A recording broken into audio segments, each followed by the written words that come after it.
मोठी बातमी, उष्णतेच्या लाटेमुळे उष्माघाताचा धोका. राज्यात उष्माघाताची रुग्णसंख्या तिपटीनं वाढली. आठवडाभरात उष्माघाताचे 55 रुग्ण. नागरिकांनो, आरोग्याची काळजी घ्या. राज्यात उष्णतेच्या लाटेमुळे उष्माघाताच्या रुग्णांमध्ये मोठी वाढ झाली आहे. 1 मार्चपासून आतापर्यंत राज्यात एकूण 163 उष्माघाताचे रुग्ण आढळले.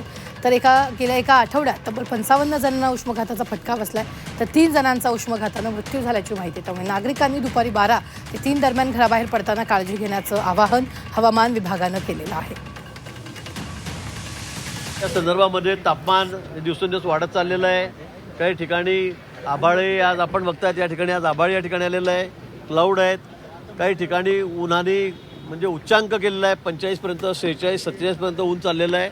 आणि येणाऱ्या काही दिवसात पुढच्या हे ऊन अधिक तापेल अशी हवामान खात्याची आशंका आहे. त्यांनी अंदाज वर्तवलेला आहे. आणि म्हणून ज्या ज्या सूचना आहेत त्या आम्ही सगळ्या दिलेल्या आहेत.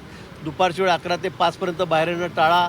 जे वृद्ध आहेत, जे आजारी आहेत, त्यांनी बाहेर पडू नये, ती काळजी पण त्या ठिकाणी घ्यावी. जास्तीत जास्त पाणी प्यावं. आरोग्य यंत्रणा आमच्या सगळ्या सज्ज आहेत. कुठे काही असेल तर तुम्ही निश्चित जवळच्या दवाखान्यामध्ये रुग्णांना त्या ठिकाणी घेऊन जा. आणि अनेक सूचना आम्ही या ठिकाणी दिलेल्या आहेत.